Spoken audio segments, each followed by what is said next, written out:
Here, let's study God's Word. So, let's study yung Daily Hope ni Pastor Rick Warren. So, your faith is being tested. So, sabi niya, this trial, 1 Peter, Bible verse, 1 verse 7.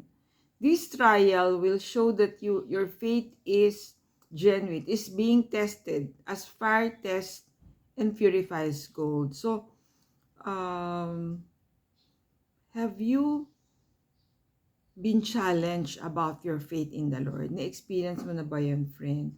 The more you trust God, the more God will be able to meet your needs. So, Philippians 4 verse 10, and my God will meet all your needs according to the riches of the glory of His glory in Christ Jesus. So, kumbaga we are being tested by fire or troubles or circumstances, situations in our lives. So, there are 4 tests or tama ba? Tricks to test our faith. Number 1 is the pressure test. How will you handle stress? Will you depend on yourself or will you be depend on God? So, yun ang the pressure test. Call on me on the day of trouble. I will deliver you and you will honor me when you're in trouble. Do you turn to God or other things? That's Psalm 50 verse 15. Verse 15. So are yung the pressure test is yung do we trust God na He will help us overcome all these troubles, all this stress in our daily lives, in our daily challenges. The second test is the people test. How will you handle disappointment? People aren't the answer to your problem. So the answer is God. So friend yan, parang before na experience ko yan, parang as if you have everything naman eh. Parang you have your career, may financial abundance ka, your family is doing okay. Pero parang something is missing.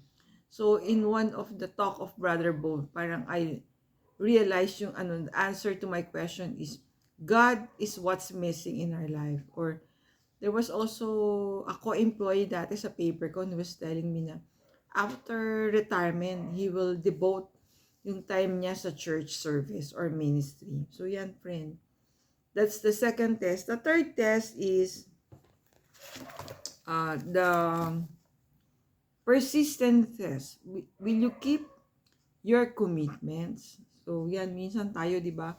We commit to something but we do not proceed. We just back halfway or middle of the way, but we do not finish the journey.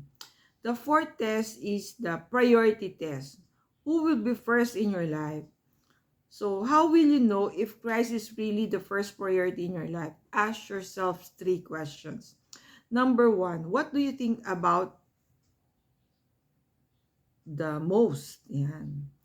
Where do your money go first?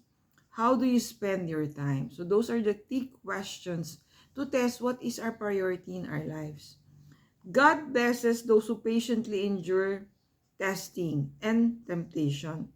Afterwards, they will receive the crown of life that God has promised to them, to those who love Him. So that's from James 1 verse 12. So yan, are you being tested, my friend, on your faith? So marami tayong tests that we encounter every day.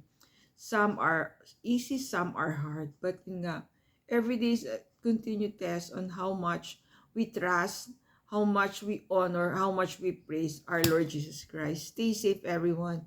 God bless you all. Thank you for watching. See you on our next video.